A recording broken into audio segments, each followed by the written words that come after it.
En esta oportunidad, el tema de seguridad de soldadura está a cargo de Víctor Silva Cruz, que es instructor principal de nuestra Escuela de Soldadura en la ciudad de Lima. Sin más preámbulo, le doy pase a Víctor Silva, sin antes agradecerle por el tiempo y la predisposición en hacer esta exposición para que sea útil a todos ustedes. Adelante, Víctor, gracias. ¿Qué tal? Muy buenas noches con todos. ¿Me escuchan? Sí, Víctor. Bien. Muy buenas noches con todos. Quien les habla, Víctor Manuel Silva Cruz, instructor en el CETESOL Lima. En esta segunda reunión vamos a compartir un tema bastante importante, que es el tema de la seguridad. La seguridad basada en documentos, ¿no? Vamos a ver, primero, vamos a enfocarnos a las normativas, primero locales, nacionales, y luego miremos la documentación internacional que se usa para justamente sustentar toda esta documentación que tiene vigencia nacional, ¿no? Entonces, sabemos que la seguridad es bastante importante. ¿Por qué es importante la seguridad? Recordemos que la seguridad es también parte de un documento legal que es un contrato, así como existen los procedimientos, certificación de materiales, que son parte del contrato, también la seguridad es parte de un documento legal que es el contrato. Entonces, y como es un documento legal, se tiene que respetar. Entonces, la seguridad también, ¿qué hace? Está enfocado a, primero, salvaguardar a la persona de daños o enfermedades, y segundo, también daños a la propiedad, ¿no? Son los dos enfoques importantes que hace la seguridad, ¿no? Acordémonos primero a la persona y también a la propiedad.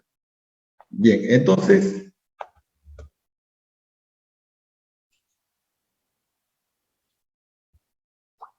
la seguridad, como les mencionaba, la seguridad vamos a enfocarla desde un punto de vista ya un documento de AWS, en este caso el ANSI Z49.1. ¿Por qué usamos este documento ANSI Z49.1? Vamos a ver por qué usamos este documento, ¿no? ¿Por qué usamos siempre este documento de seguridad, que es el ANSI Z49.1, ¿no? Como les mencionaba, vamos a iniciar primero con la documentación o las leyes que priman en nuestro país. Sabemos nosotros que tenemos una ley de seguridad y salud en el trabajo, que es la ley 29783. Tenemos también que, así como existe la ley, también existe un reglamento, ¿no? O sea, esta ley está basada en un reglamento, que es el Decreto Supremo 005-2012. Y también tenemos modificatorias, ¿no? Modificatorias dentro del reglamento de la Ley de Seguridad y Salud en el Trabajo. Tenemos también reglamentos, por ejemplo, el Decreto Supremo 42F 1964, que es un reglamento de higiene y de seguridad industrial. Decreto Supremo 023-2017, Reglamento de Seguridad y Salud Ocupacional complementarios para trabajos también en minería, y el Decreto Supremo 047-2007, Reglamento de Seguridad para actividades en hidrocarburos. Como ven, todo está reglamentado y documentado. O sea, cada ley está respaldada, ¿no?, con su respectivo reglamento, ¿no? Entonces, hay una variedad, ¿no? Ley y también reglamento, ¿no? Para que quede claro. Tenemos también reglamentos sectoriales en prevención de riesgos laborales. Tenemos el documento, el 111-2013, Reglamento de Seguridad y Salud en el Trabajo, ahora enfocado a qué cosa, ¿no? A trabajos con electricidad. Tenemos también el Decreto Supremo 010-1973, Reglamento de Seguridad e Higiene, ¿no?, en el sector industrial. en el sector industrial pesquero. Y tenemos también el NTG 050, que es seguridad durante la construcción, ¿no? Entonces, tenemos Ley de Seguridad y Salud en el Trabajo y el reglamento, ¿no?, de la Ley de Seguridad y Salud en el Trabajo. Hay una modificación dentro de esta ley, o sea, se ha modificado la ley, la 29783, ¿no?, a través de esta ley, que es la ley 30.222.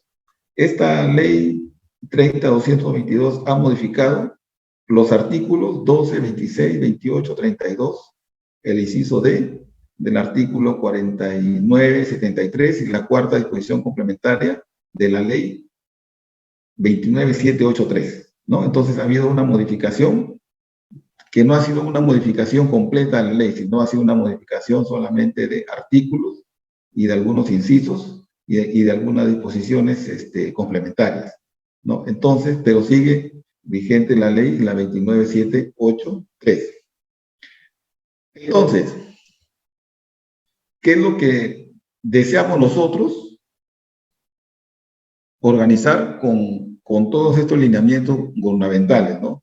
Primero, ¿no?, esto es un conjunto de controles que aseguran el logro de los objetivos de seguridad y salud en el trabajo, ¿no?, implementados de acuerdo a los lineamientos, en este caso, gubernamentales, y también de la organización.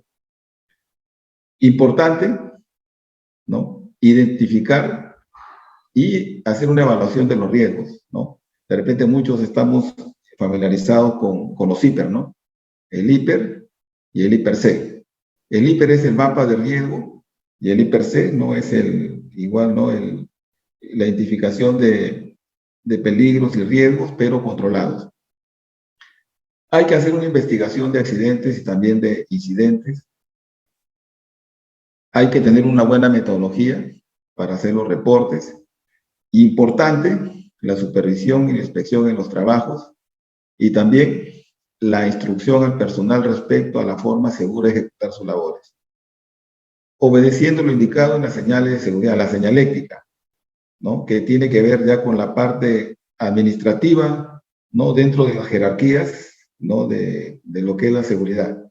Y el uso también de los equipos de protección, ¿no? Esta parte, el punto 7 es bastante importante, ¿no? Usar los implementos de protección, ¿de acuerdo a qué? De acuerdo a la condición de trabajo, ¿no?, al tipo de riesgo al que estoy expuesto. Tenemos también saber definir, por ejemplo, qué cosa es un peligro y qué cosa es un riesgo. ¿Qué cosa es un peligro? ¿No? Es una situación o característica intrínseca de algo capaz de ocasionar daños a las personas, equipos, procesos y también al ambiente, ¿no? Recordemos que, si bien es cierto, se trata de salvaguardar la vida humana, la propiedad, pero también el medio ambiente. El riesgo es la probabilidad de que un peligro se materialice, ¿no?, en determinadas condiciones y genere daños a las personas, equipos o al ambiente. Tenemos, por ejemplo, lo que normalmente utilizamos en los talleres para hacer trabajos de corte. Tenemos el uso de reguladores, ¿no? Tenemos, por ejemplo, cuál es lo que puede ocasionar un regulador, ¿no? Puede generar una explosión de gases, en este caso, ¿no?, el gas combustible. Tenemos también que estos equipos también, aparte que se deben usar en óptimas condiciones, ¿no?, deben contar también con accesorios, por ejemplo, como válvulas unidireccionales y también los bloqueadores de retroceso de flama, ¿no? Entonces, si cumplimos con estos parámetros, entonces, estos peligros se pueden controlar, ¿no? Entonces, el riesgo se minimiza, ¿no? Entonces, ¿qué pasa si omito? Hago mi identificación de peligros y en mi área de trabajo, pero no le doy una solución. Entonces, ¿qué puede suceder, no? Que ese manómetro, ese manoreductor, no cuenta con válvulas unidireccionales, ni mucho menos con bloqueador de retroceso de llama. Entonces, ¿qué es lo que puede ocasionar utilizar un dispositivo en esta condición, no? Primero, que se pueda generar un retroceso de llama momentáneo, luego del retroceso de llama momentáneo sostenido, y luego del retroceso de llama sostenido, ¿no? Un retroceso de llama total, ¿no? De repente se controla el retroceso de llama total, pero lo que no nos percatamos es de que la masa porosa internamente concentra acetona. Entonces, ese gas caliente que ingresa al cilindro, ¿qué está haciendo en este momento? ¿No? Está haciendo que el gas internamente caliente, y al calentar el gas, ¿qué pasa con las moléculas del gas acetileno? ¿No? Se expanden, aumenta de volumen, hace una sobrepresión y el cilindro puede explotar, ¿no? Esta condición se conoce como descomposición en progreso, ¿no? Que es por el quemado interno, en este caso del gas acetileno, ¿no? Entonces hay que tener bastante cuidado, prevención con estos equipos, ¿no? Con estos accesorios que los usamos diariamente en nuestro día a día, ¿no? Hacernos la pregunta, ¿no? Contamos con nuestras válvulas unidireccionales, ¿no? Contamos con nuestros bloqueadores de retroceso de llama, ¿no? Para hacer un trabajo seguro, ¿no? Y de esa manera minimizar, ¿qué cosa, no? Los riesgos y peligros. Algunos ejemplos de peligro, ¿no? Equipo energizado. ¿Cuál es el riesgo? Un choque eléctrico. Tenemos radiaciones, ¿no? Ionizantes, ¿no? Exposición peligrosa, quemados. Tenemos también exposiciones a altas temperaturas, pueden generar incendio, quemaduras. Acordémonos que la temperatura también se induce, ¿no? Hace irradiación también. Entonces no es necesario que la temperatura esté directamente hacia un elemento, sino también se puede transmitir o se va a inducir a través de otro medio y se puede generar también incendio o puede generar también quemaduras a las personas, ¿no? Entonces, si trabajamos constantemente con temperatura, elementos calientes, ¿no? Hay que colocar la señaléctrica, ¿no? Que haga la preventiva y te diga, ¿no? Que estás trabajando con un material caliente, ¿no? Como un tema de prevención. Tenemos también gases y humos, ¿no? Estos gases y humos hacen que la persona esté expuesta.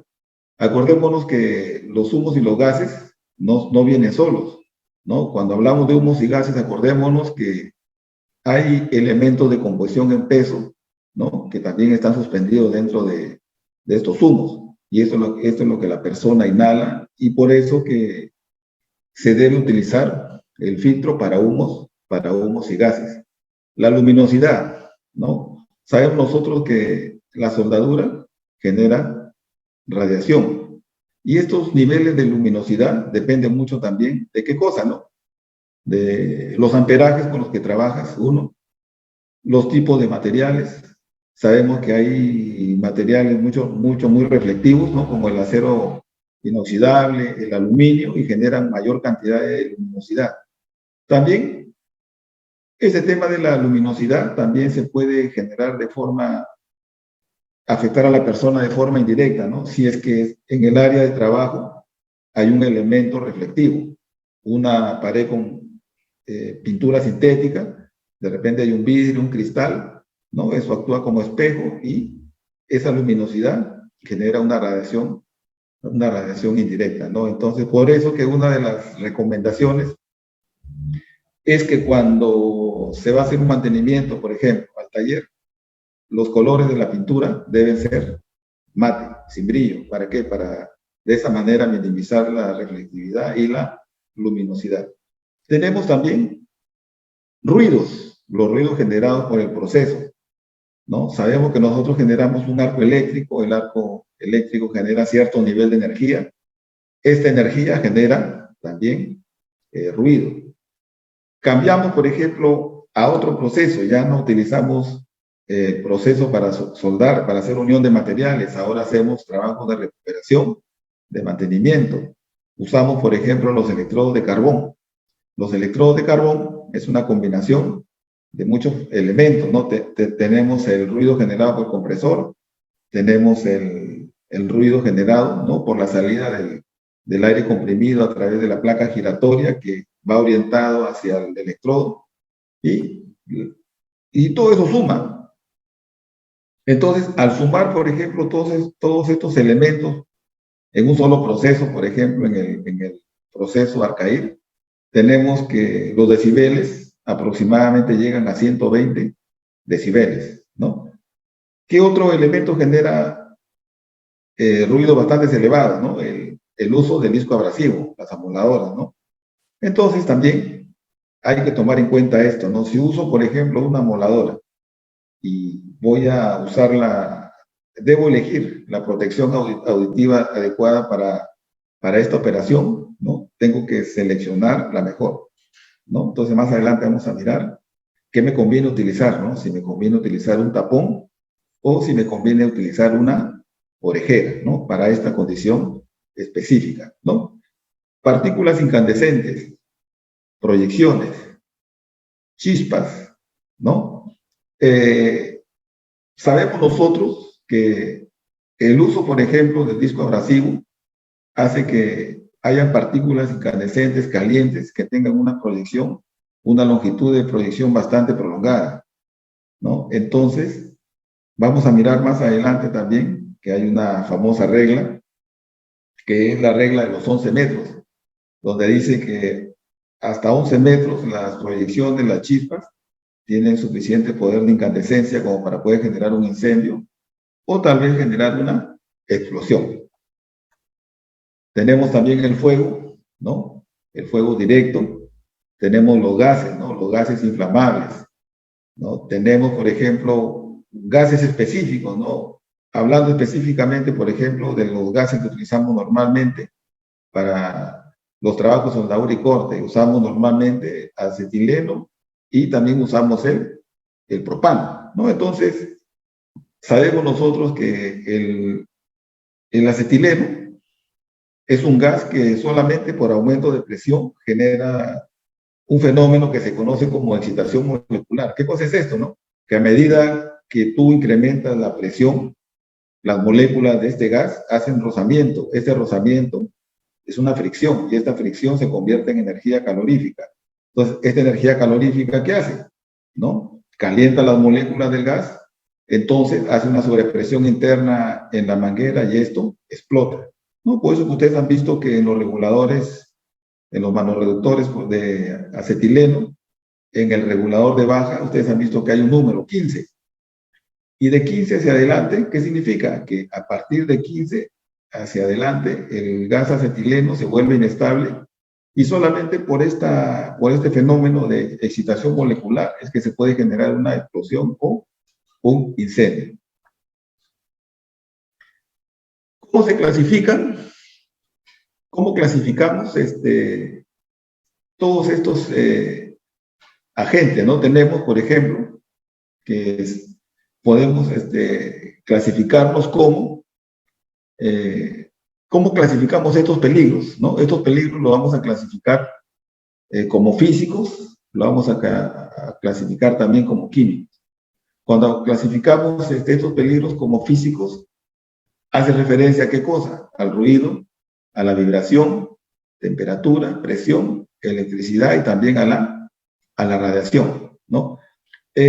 Cuando, por ejemplo, observamos en esta primera foto, ¿no? Donde ven ustedes, por ejemplo, dos elementos que están separados, pero a pesar que están separados, observan ustedes que se está formando un campo eléctrico, ¿no? Entonces, ¿esto qué significa? Esto significa que los gases, ¿no? Se está formando un campo eléctrico ahí porque se está cerrando un circuito eléctrico. ¿Por qué? Porque acordémonos nosotros que existen gases que son conductores de la corriente o electricidad, ¿no? Entonces, ¿cuáles son estos gases que tienen esta característica de conducir la corriente o electricidad, ¿no? Si nos acordamos de nuestra tabla periódica de los elementos químicos, hay un grupo de gases que son los gases nobles. Esos gases nobles, ¿no? Como tienen un solo átomo, son los que hacen que el circuito cierre con menos resistencia, ¿no? Y entonces, por ejemplo, donde usamos, por ejemplo, un gas monoatómico en soldadura, ¿no? Usamos en el proceso GTAO para la protección cuando hacemos la soldadura TIC. ¿Dónde más usamos el argón?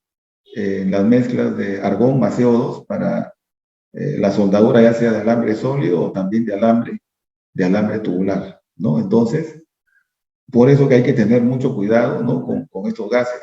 O sea, los gases, si bien es cierto, actúan como protección de la soldadura, evitan que ingresen los contaminantes, oxígeno, nitrógeno, hidrógeno, pero también acuérdense que los gases actúan como conductores eléctricos, ¿no? Y cuando hablamos de los peligros tipo químicos, tenemos polvos, nieblas, humos, bueno, los humos generados en este caso por el proceso de soldadura, corte, ¿no? Tenemos también vapores tóxicos, tenemos, por ejemplo, que cuando hacemos soldadura, por ejemplo, soldadura blanda, soldadura fuerte, tenemos uso de fundentes. Esos fundentes son hechos a base de químicos, boratos, fluoratos, ¿no? Entonces, todo eso son bastante irritantes a la piel. Tenemos también productos químicos que, como el benceno, asbesto, ¿no? Que encontramos mucho, ¿no? Tenemos también soda cáustica y cloro, ¿no? Entonces, tenemos también clasificación de peligros tipos biológicos y también ergonómicos. Cuando hablamos de los peligros tipos biológicos, bueno, ya tiene que ver con el tema, ¿no? Ya de la fauna, animales, insectos ponzoñosos, ratas, mosquitos, virus, ¿no? Por ejemplo, como hemos tenido últimamente, ¿no? La pandemia, ¿no? El COVID, ¿no? Dentro de lo que son peligros ergonómicos, tenemos manipulación de cargas, tenemos también posturas forzadas, movimientos repetitivos, falta de confort ambiental, ¿no? Y diseño del puesto de trabajo, ¿no? Bueno, en el constante de soldadura, en el día a día, ¿no? Entonces, nosotros siempre hacemos cambio de posición, ¿no? Para hacer ciertos trabajos, ¿no? Hacemos algunos trabajos en posición plana, horizontal, vertical, sobre cabeza, hacemos trabajos de corte, ¿no? Y para cada proceso que voy a ejecutar necesito adoptar una posición específica, ¿no? Entonces, ustedes comienzan a hacer esto de forma rutinaria y ustedes van a sentir, pues, que hay una dolencia luego, ¿no? En la parte de la espalda, las piernas, ¿no? Es por el tema de la posición, ¿no? Al momento de hacer el trabajo. Tenemos también peligros mecánicos, que son las cargas suspendidas, partes que están en movimiento, partes rotativas, desniveles, también está considerado aquí los espacios confinados, ¿no? Acuérdense que los espacios confinados es donde hay poca ventilación, donde hay baja de oxígeno, ¿no? Equipos energizados, tenemos también superficies resbaladizas, superficies cortantes y también trabajos en altura, ¿no? Y también tenemos los psicosociales, ¿no? Que tiene que ver con la organización del trabajo, la carga mental, exigencia del puesto de trabajo, ¿no? Entonces, todo eso también hace que haya una merma, pero ya en el estado de ánimo de la persona. Tenemos también la identificación de los peligros, ¿no? Y su evaluación. Entonces, la identificación de peligros y la evaluación de riesgos es un procedimiento que tiene como fin brindar toda la información sobre los peligros y riesgos ocupacionales presentes en los lugares de trabajo, ¿no? Primero, ¿cuál sería lo ideal, no? Lo ideal sería la eliminación de los peligros y de los riesgos, ¿no? Entonces, como segundo, tendríamos programar la sustitución progresiva y en brevedad posible de los procedimientos, técnicas, medios, sustancias y productos peligrosos, ¿no? Tercero, tratamiento, control o aislamiento de los peligros y riesgos adoptando medidas técnicas o administrativas. Cuarto, minimizar los riesgos adoptando sistemas de trabajo seguro que incluyan disposiciones administrativas de control. Y quinto, es lo que normalmente hacemos todos nosotros, ¿no? Facilitar y usar los equipos de protección personal. ¿no? Entonces, es así como se ve en la jerarquía, ¿no? Eliminación, sustitución, medidas técnicas o medidas administrativas, ¿no? Y al final, como último escalón de la jerarquía, es el uso de los implementos de protección personal, ¿no? Los CPP. Tenemos también un conjunto de señales, ¿no? Que acompañan a todo esto. Tenemos, por ejemplo, ¿dónde ubicamos las referencias para utilizar estas señales, ¿no? Tenemos la norma técnica peruana, que es la NTP 399-0-1 del año 2015, donde vamos a encontrar todo lo referente a las señales de seguridad. Y aquí vamos a encontrar, por ejemplo, los símbolos, formas, dimensiones de las señales de seguridad, reglas para el diseño de las señales de seguridad. Entonces ahora sabemos que tenemos una norma técnica peruana para el tema de los pictogramas, ¿no? O sea, todo lo que nosotros vemos como señaléctica, ¿no? Está sustentado en este caso bajo una norma técnica peruana, acordémonos que es la NTP 399, ¿no? Para el tema del pictograma. También es importante ubicarnos y conocer el mapa de riesgo, ¿no?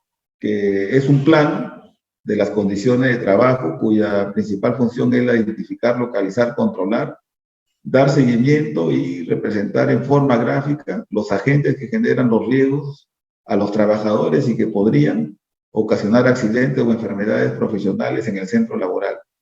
Entonces, esta herramienta, ¿qué hace? Permite facilitar el análisis colectivo de las condiciones de trabajo, apoyar a las acciones recomendadas para el seguimiento, control y vigilancia de los factores de riesgo, definir el espacio o ámbito geográfico que será objeto de estudio, ¿no? Entonces, tenemos también la ejecución del mapa de riesgo.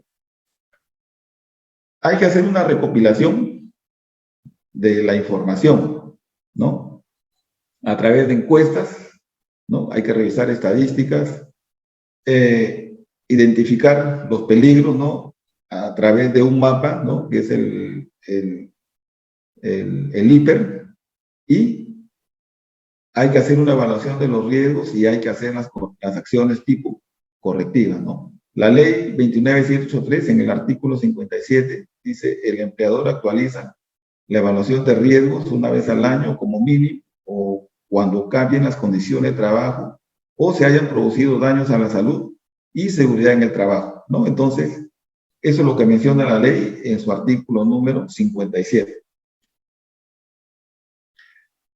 Identificar los factores de riesgo, ¿no? Se deben colocar aquellos que sean significativos y esta información debe determinarse en el IPER-C, ¿no? Entonces, primero se hace la identificación de peligros y riesgos, ¿no? Que es el mapa IPER, y en función a ese mapa IPER es que tú vas a generar ahora tu IPER-C, ¿no? Que es la identificación de peligros y riesgos, pero ahora ya controlados.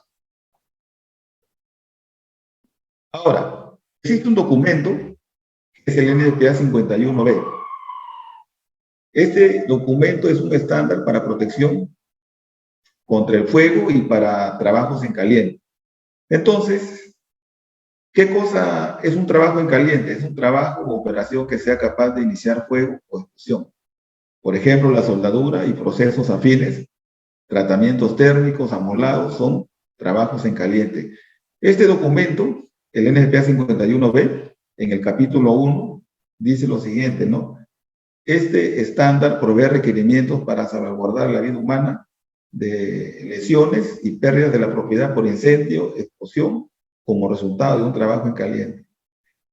Y en este mismo capítulo menciona lo siguiente, ¿no? La instalación y operación de equipos de corte y soldadura por arco deben realizarse de acuerdo con el ANSI Z49.1. Entonces, ¿cuál es la razón? Como les mencionaba al inicio, de usar este documento del ANSI Z49.1, porque hay un documento principal, en este caso, que es el NFPA 51B, que dice, ¿no? Que para trabajo de soldadura y corte o procesos afines, ¿no? Use el ANSI Z49.1. También, ¿qué está considerado como trabajo en caliente? Tratamientos térmicos y también el uso de la de la moladora, ¿no? Entonces, cuando hablamos de tratamientos térmicos, por ejemplo, cuando hay procedimientos de materiales especiales, hay que hacer precalentamiento, temperatura entre fases, y también hay que hacer una temperatura de alivio de tensiones después de la soldadura.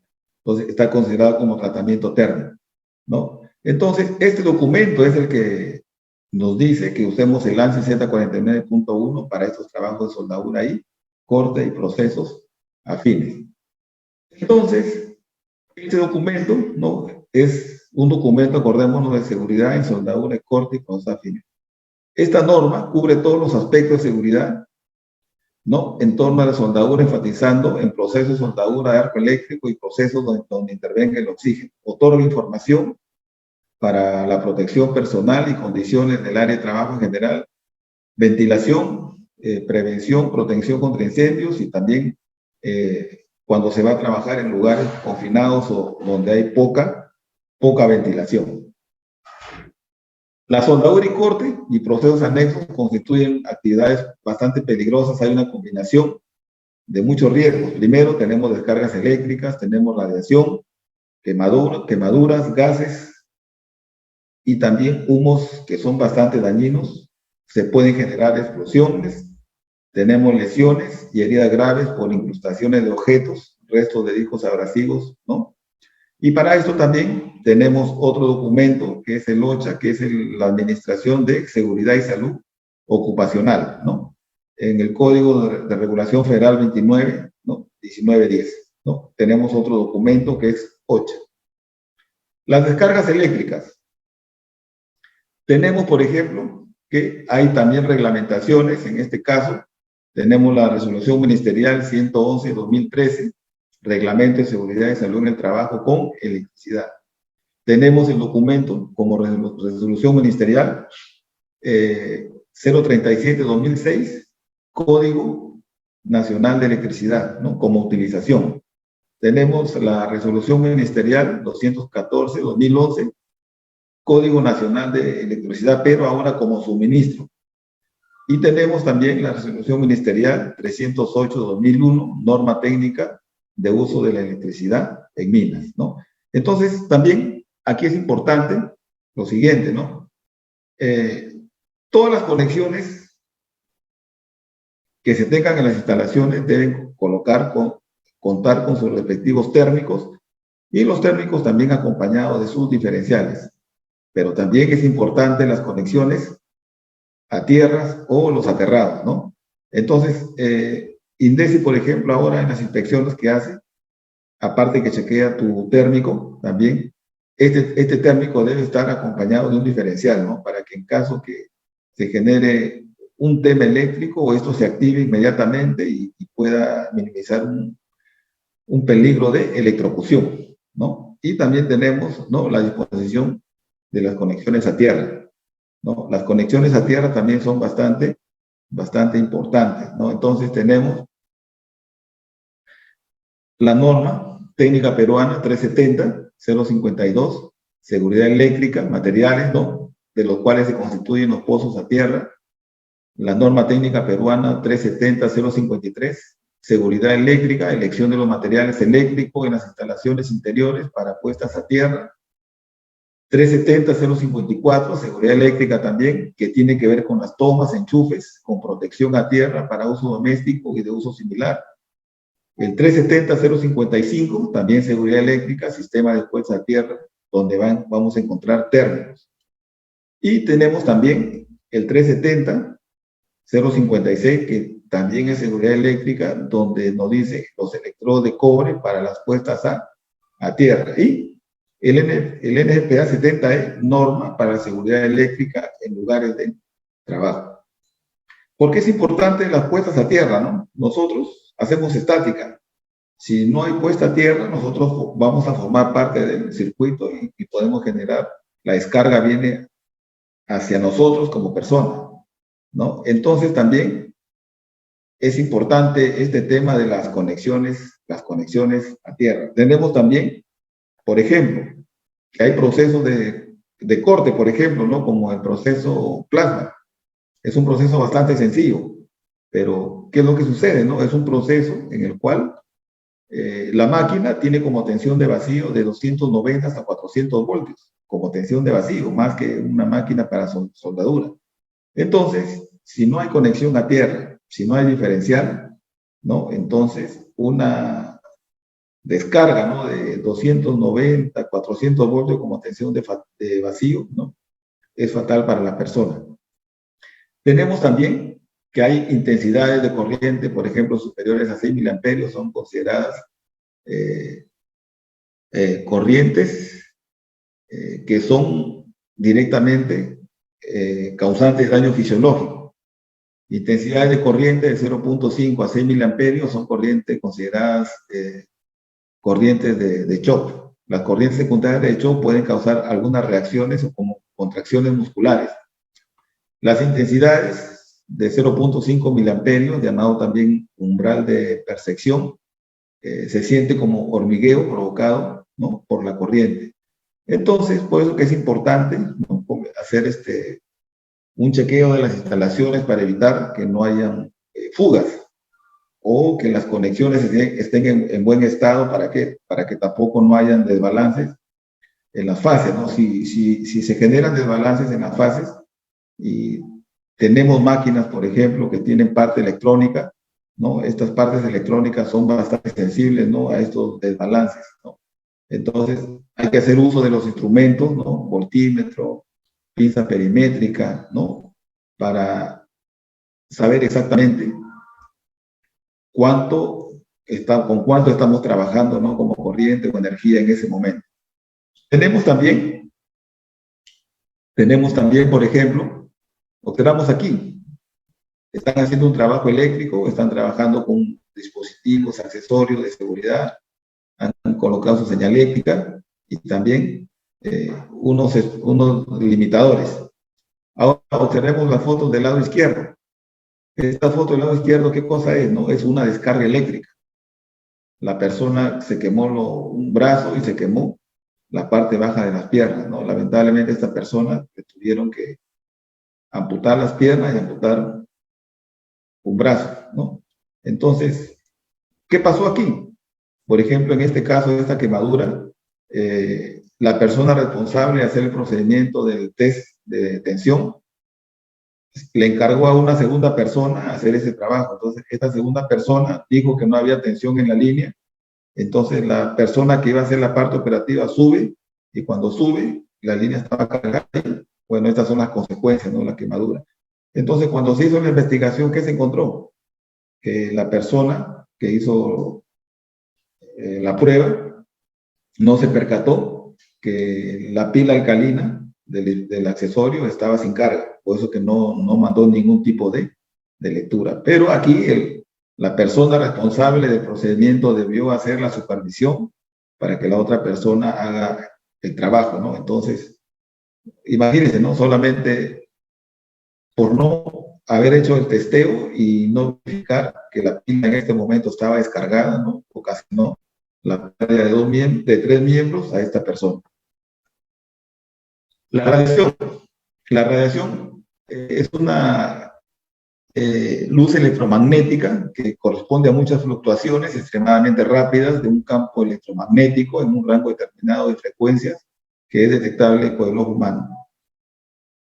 Para los trabajos de soldadura y corte necesitamos, ¿no? Protegernos la vista, los ojos y también la parte de la cara, ¿no? Por eso que menciona la protección facial y la protección visual. Y para el tema de protección visual y facial, el ANSI Z49.1 nos dice que debemos trabajar con las referencias del ANSI Z87.1, ¿no? Prácticas, ¿no? Para ocupacionales, educacionales, para la protección de ojos y de cara. Entonces, generamos intensidades altas. Al generar altas intensidades también se generan altos niveles de radiación. Tenemos también, por ejemplo, que debemos hacer tal vez trabajos de soldadura en lugares donde hay poca ventilación. Entonces, en esos lugares donde hay poca ventilación, debemos también ingresar, bueno, haciendo la prueba de detención de gases explosivos y podemos utilizar estos accesorios, ¿no? Tenemos ahora accesorio de tal manera que generan su propio aire a través de este dispositivo, lo conduce a través de esta manguera y va hacia la parte de la máscara y ya no necesitas colocar una manguera con una entrada de aire comprimido para poder ingresar a un lugar confinado o donde hay poca ventilación. Tenemos acá los diferentes tonos o los diferentes números de filtro o chain number que utilizaremos de acuerdo a las intensidades o amperajes para tratar de minimizar, ¿no?, que esa luz filtre o pase a través de un determinado número de chain number, tal vez que no es el adecuado para ese proceso o tal vez para esa intensidad o amperaje. Los humos y gases, sabemos nosotros que la soldadura genera humos y gases, pero también acordémonos que los humos y gases vienen acompañados de polvo metálico en suspensión. Cuando se genera el arco de soldadura, el metal base se funde también el electrodo, y al fundirse ambos hay elementos de composición en peso, ¿no?, que también se separan, y eso es lo que viene también acompañado con los humos. Entonces hay que hacer el uso de los filtros para humos y gases. Y lo primero que se afectan son las vías respiratorias. Hay, por ejemplo, materiales altamente nocivos como el cromo y el níquel, cadmio. Ojo, el cromo y el níquel no solamente lo encontramos en aceros inoxidables. El cromo lo encontramos en la base de los carburos de cromo para los recubrimientos protectores. El cromo lo encontramos en las tuberías o en los elementos que son para calderos, tuberías cromo-molibdeno. El níquel lo encontramos también, ¿dónde? En los materiales de aporte para las fundiciones, y también el níquel lo encontramos en materiales de aporte que son asignados para condiciones críticas bajo cero, ¿no? Ahí vamos a encontrar níquel, o sea, no solamente el níquel lo vamos a encontrar combinado con el cromo para los inoxidables, ¿no? Y en la parte baja mostramos algunas fotos, alguna aerografía, ¿no?, de los pulmones afectados, ¿no?, por el tema de exposiciones, ¿no? Los gases de humo, ¿no?, también nos dice que para determinar el nivel de contaminantes existentes, la muestra debe ser tomada de acuerdo a los requerimientos del ANSI AWS, el F1.1, ¿no?, métodos para la examinación de partículas generadas, en el aire generadas por procesos soldadura y corte y procesos afines, ¿no? OCHA también en el Código de Regulación Federal, sección 1910-134, ¿no?, nos da un estándar, ¿no?, para la protección respiratoria, y AWS en el ANSI Z88.2 también nos da prácticas para la protección respiratoria. Entonces, los procesos de soldadura, mientras más intensidades, más amperajes se trabajen, generarán mayor cantidad de humos en el ambiente. Pero acordémonos que los humos no vienen solos, también vienen con el polvo metálico en suspensión. Tenemos aquí, por ejemplo, lo que nosotros conocemos. De acuerdo a este estándar, tenemos 3 clases de respiradores, y cada respirador se va a dividir en 3 niveles de eficiencia. Los más usados para soldadura son los de la clase N95, que está direccionado solamente para proceso SMAU. La clase N95 solamente para proceso SMAU. También lo que más se usa para los temas de soldadura, lo de la clase P, ¿no? Ustedes, por ejemplo, ven ahí en la impresión, dice P100. El P100 no es el redondeo de lo que figura en la parte baja como P, clase P, 99.97% de eficiencia. Y EPA, ¿qué significa, no? Que es un dispositivo, un accesorio que tiene alta eficiencia de absorción de las partículas, ¿no? Entonces, cuando ustedes vean ahí que diga este filtro EPA, es un filtro que tiene alto nivel, ¿no?, de absorción de partículas, ¿no?, cuando ustedes vean esta nominación. Entonces, para soldadura, puedo utilizar solamente para procesos SMAU, el de la clase N95, y puedo usar también el de la clase P, el famoso P100, ¿no?, que todo el mundo lo conoce, ¿no?, el filtro de silicona media cara, ¿no?, y con su dispositivo, con su accesorio, el P100. Tenemos también que en el proceso tenemos ruidos y tenemos muchos problemas asociados al ruido, ¿no? Dolores de cabeza, vértigos, pérdida de equilibrio, ¿no? Entonces, lo más grave aquí, ¿qué cosa es? ¿No? La pérdida de la capacidad auditiva. También te genera estrés, ansiedad y hay una elevación de la presión sanguínea, ¿no? Y que te afecta también el sistema nervioso, ¿no? Entonces, tenemos acá para medir los niveles de ruido existentes en el ambiente. Hay un documento dentro de AWS que es el F6.1, que es un método para hacer la medición de los niveles de ruido producto del proceso de soldadura, ¿no? Y procesos afines, ¿no? Entonces, como ven, ya hay mucha documentación en la cual te dice qué hay que hacer, ¿no? Para hacer tu medición de ruidos, ¿no? Entonces tenemos ahí el ventilado, una prueba donde se hace mucho ruido, el plasma también, porque acuérdense que se mezcla el ruido generado por el arco y también por el compresor. Lo que tenemos para la protección auditiva, tenemos tapones y orejeras. Como observan ustedes ahí, el rango de atenuación entre un tapón es de 15 a 33 decibeles. Observen el rango de atenuación en las orejeras, 16 a 33 decibeles. O sea, no es que la orejera tenga un rango de protección mayor que el tapón, sino que vamos a encontrar que las condiciones de uso son completamente diferentes, ¿no? ¿Dónde usan normalmente las orejeras? ¿No? Aparte del ruido, hay movimiento, vibración, rotación, resonancia, ¿no? Por eso que ustedes ven que los que trabajan en las plantas industriales, los mecánicos, los que están haciendo inspección en motores rotativos usan las orejeras, ¿no? No usan los tapones. Si usan los tapones, el taponcito actúa como un entalle porque la vibración forma parte de tu cuerpo. Entonces, ¿ustedes qué van a sentir en un momento? Que el tapón comienza a desplegarse, a salir, ¿no? De la parte interna del oído, ¿no? Entonces, las orejeras, claro, atenúan el ruido, pero también eliminan la vibración que hay en el ambiente de trabajo. Los gases, ¿no? Almacenados deben ser separados de materiales combustibles, gasolina, madera, papel, grasa, etcétera, por una distancia no menor de 6.1 metros. Y si existe una barrera no consumible a media hora, esta distancia se reduce a 1.6 metros, ¿no? Entonces, y los cilindros que contengan acetileno o gases licuados deben usarse siempre de forma vertical, o sea, no deben echarse sobre la superficie del suelo. También vamos a encontrar el etiquetado de los cilindros, pero también vamos a ver cuáles son los niveles de riesgo de cada uno de estos gases que están contenidos en los cilindros, ¿no? Tenemos, por ejemplo, ¿no? Este famoso rombo, ¿no? Que está dentro del NFPA 704, donde da una codificación por colores y en cada color tiene un rating, ¿no?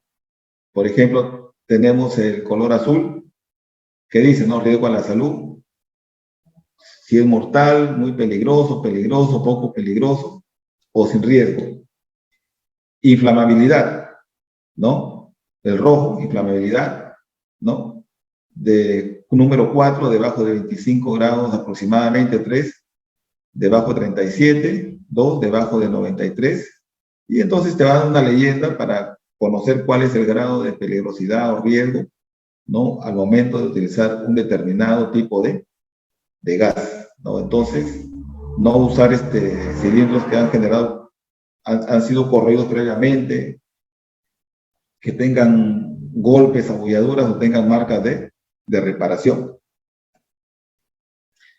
En nuestro medio está nuevamente la norma técnica peruana, el NFPA 399.013, que te da una identificación de colores de acuerdo al contenido del cilindro. Si ustedes alguna vez se han puesto a mirar información, por ejemplo, en YouTube, ustedes han visto que los colores de los cilindros son diferentes a lo que se usa en nuestra región, ¿no? Pero también acompañado a esto, que es lo más importante, ¿no? Hay un documento que es el ANSI CGA 6-4, que es el método de marcado del contenido de los cilindros portátiles, ¿no?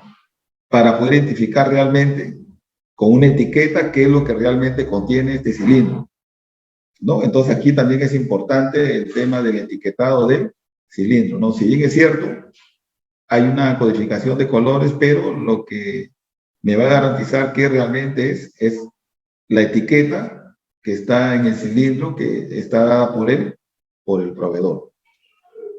También lo que es importante aquí conocer el tipo de conexiones, de acuerdo a la región de los sistemas de conexión entre el regulador o flujómetro y el cilindro, ¿no? De repente ustedes han visto en la parte interna de las tuercas unas nominaciones 540, 510, 580, 320, ¿no? Entonces, el CGA, ¿qué cosa es? Es la asociación de gases comprimidos. La asociación de gases comprimidos te da una relación entre la tuerca del regulador o flujómetro y la entrada del cilindro. Bueno, que para nuestra región, por ejemplo, para el oxígeno, el CGA es 540, para el acetileno es 510, para el dióxido de carbono o CO2, CGA 320, y para argón, helio o la mezcla de argón más CO2, el CGA 580, ¿no? Entonces, es importante identificar esto.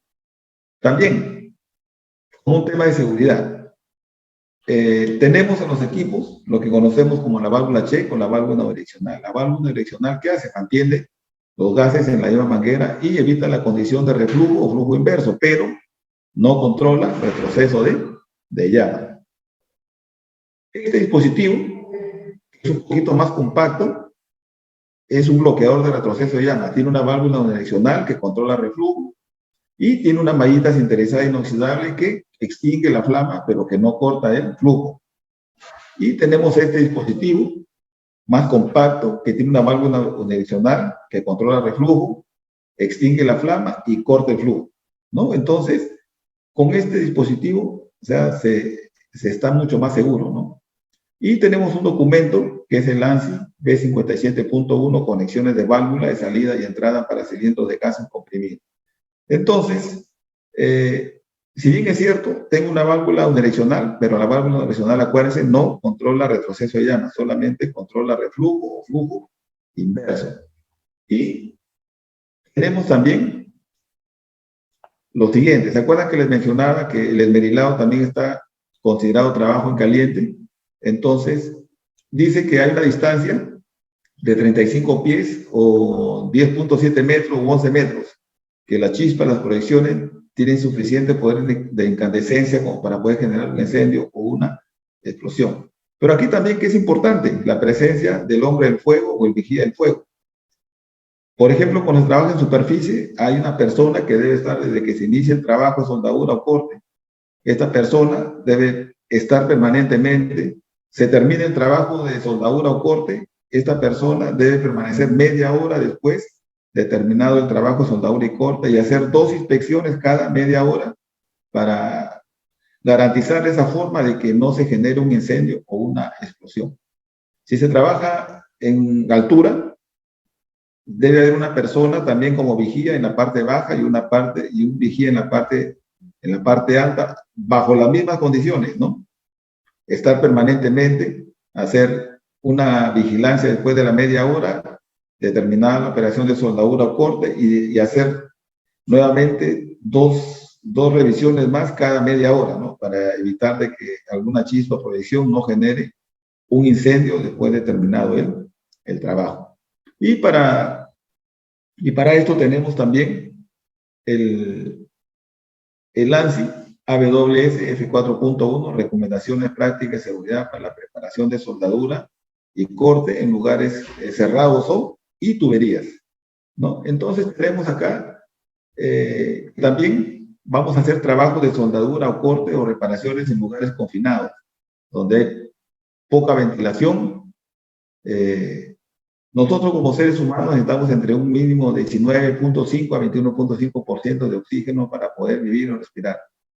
Las concentraciones de oxígeno por encima de 23.5% ya implican riesgo y debe haber aquí un medio para retirar al personal en caso de emergencia.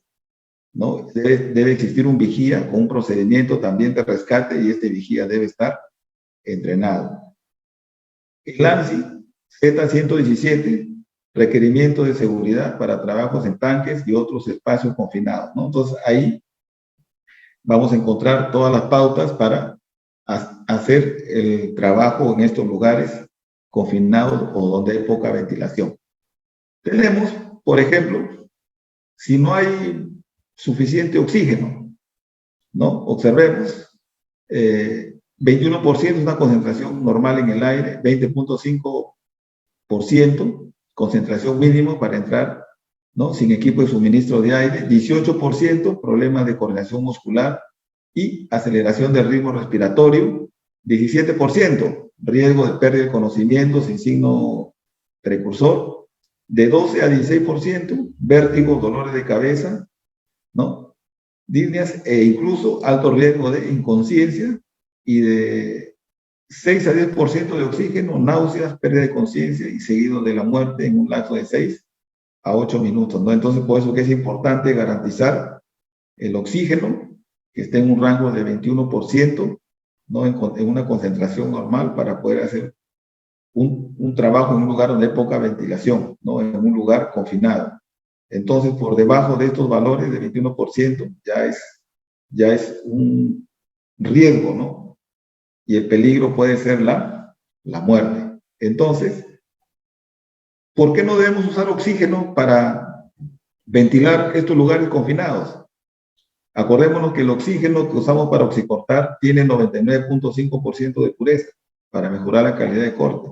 Y observamos que 23.5% de concentración es explosiva, ¿no? Entonces, por eso que no se usa el oxígeno para ventilar, ¿no? O inyectar en lugares confinados o donde hay poca ventilación.